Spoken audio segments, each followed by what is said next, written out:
Olá pessoal, hoje nossa aula vai ser sobre o processo de independência do Brasil e nós vamos começar essa aula pensando como que estava o Brasil no finalzinho do século XVIII. Então a gente começa pensando aqui na crise do sistema colonial. Que crise é essa? A gente tem que pensar num contexto aqui, tanto interno quanto externo, né? No contexto interno, nós temos as conjurações, e aí as duas conjurações mais importantes desse momento, ou não diria nem mais importante, talvez as mais impactantes hoje para a historiografia, né? Seriam a conjuração mineira e a baiana. Essas conjurações, embora elas tivessem motivos diferentes, né? Uma estivesse relacionada, no caso a mineira, ao esgotamento das minas e aos altos impostos, né? A coroa ameaçava e declarar a derrama. Já a baiana foi motivada, né, por causa da miséria, também dos altos impostos, a inflação, escassez de alimento, a desigualdade econômica e racial. Embora essas conjurações elas tenham tido um desenrolar distinto, ambas mostram para a gente aqui uma insatisfação dos colonos com as medidas metropolitanas, né? E aí, auxiliados pelo pensamento iluminista que chegava na América, no caso da mineira, através da independência dos Estados Unidos, no caso da Conjuração Baiana, através da Revolução Francesa, essas conjurações elas mostram aqui um esgotamento na relação entre os colonos e a metrópole. Num contexto externo, a gente tem as chamadas guerras napoleônicas. Essas guerras napoleônicas, que são consequências da Revolução Francesa, né, elas têm o ideal aqui de expandir os ideais da Revolução Francesa por toda a Europa. Uma das medidas aqui de expansão é o bloqueio continental em 1807. É um bloqueio que a França faz, o Napoleão, né, institui um bloqueio de que todos os países dominados pela França não poderiam fazer comércio com a Inglaterra. O problema aqui é que Portugal é parceiro econômico da Inglaterra, sobretudo no chamado Tratado de Methuen. O que é o Tratado de Methuen? Ou Tratado de Panos e Vinhos, né? É um tratado mercantil no qual Portugal tem benefícios na exportação do vinho e a Inglaterra tem benefícios na exportação de produtos têxteis. Como Portugal vai ser proibido nesse momento, né, de negociar diretamente com a Inglaterra, qual que é a medida da coroa portuguesa? A medida da coroa portuguesa em 1808, vir a corte inteira para o Brasil. Então esse quadro aí do Portinari, né, que é a corte chegando em Salvador, mostra isso. É um momento que cerca de 15 mil pessoas desembarcam no Brasil. Tem um ponto importante aqui que a gente vai chamar na historiografia esse momento da interiorização da metrópole. O que é a interiorização da metrópole? É o fato da metrópole situada em Lisboa vir para o seu interior, vir para a sua colônia. E a partir de agora o Brasil ganha um destaque nesse império português. Lembrando que o Império Português do século XVIII tem partes na África, na Ásia, na América e na Europa, né? É um grande império. A primeira medida que Dom João faz ao chegar no Brasil é a abertura dos portos brasileiros às nações amigas. O que significa isso? A partir de agora, Dom João está rompendo com o pacto colonial. Aquele pacto colonial de exclusivismo entre colônia e metrópole, agora ele cai por terra. Por quê? Porque a colônia agora, transformada, né, em metrópole, ela passa a comercializar com as nações amigas. Dentre essas nações amigas, a principal parceira comercial de Portugal, que é a Inglaterra.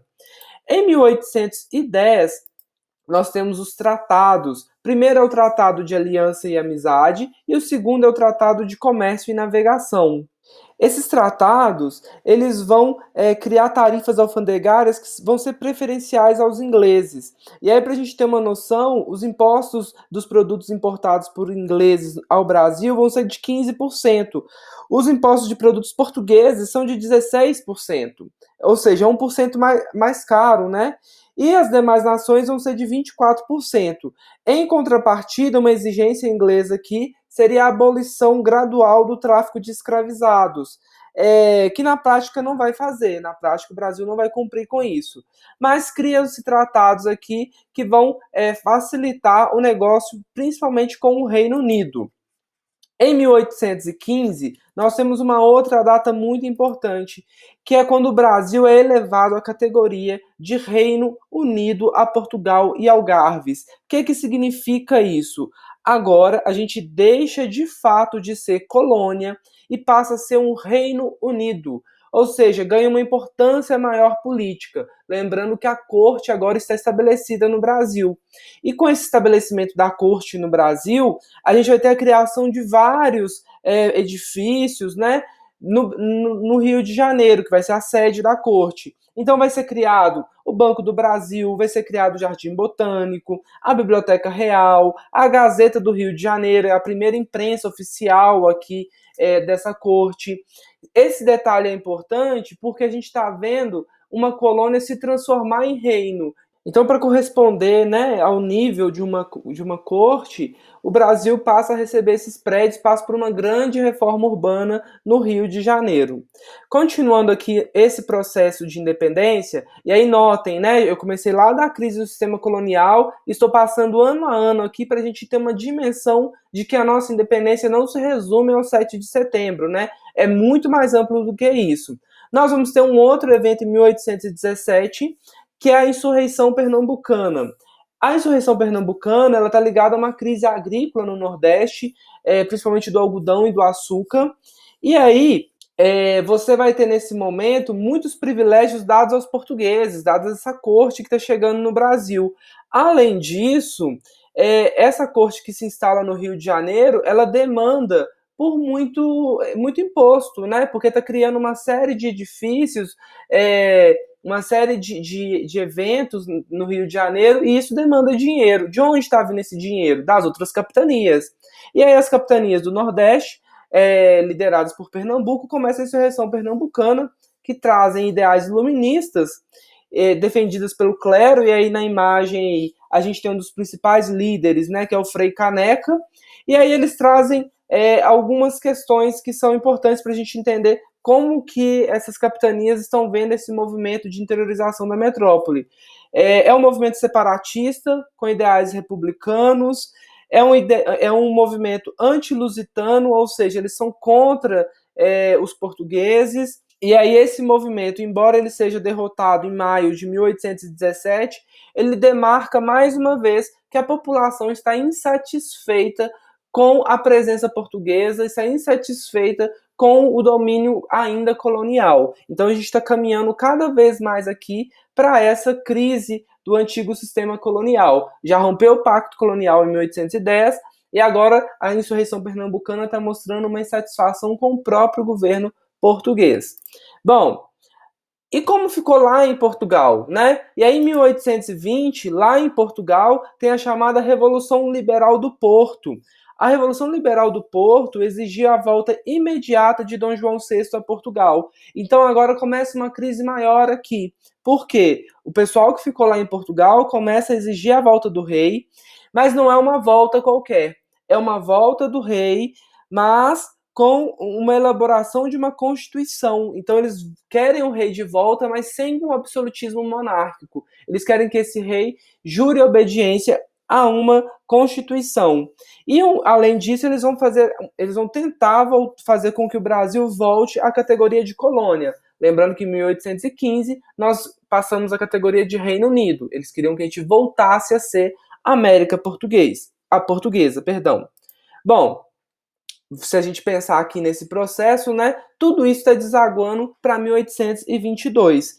Em 1821, Dom João retorna a Portugal, Dom Pedro I fica como príncipe regente, e aí começam uma série de medidas aqui de separação. A primeira medida que a gente tem vai ser a formação dos partidos. Você vai ter um partido português e um partido brasileiro, e aí esse partido brasileiro vai começar a criar uma posição de manter o Brasil na posição de Reino Unido.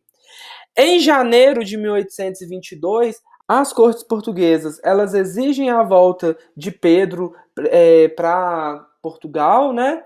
E aí no dia 9 de janeiro tem o famoso dia do fico, que é quando Pedro resolve ficar no Brasil. Ele ainda não é o imperador, então ele ainda não é Dom Pedro, ele é o príncipe regente, né? E aí ele vai soltar a frase célebre, né, que é: se é pelo bem do povo e felicidade geral da nação, diga ao povo que fico. E aí ele vai estipular que a partir daquele momento, nenhuma ordem metropolitana deveria ser cumprida sem a sua autorização, e as tropas portuguesas elas seriam recebidas com hostilidades a partir daquele momento. Aqui começa de fato uma ruptura.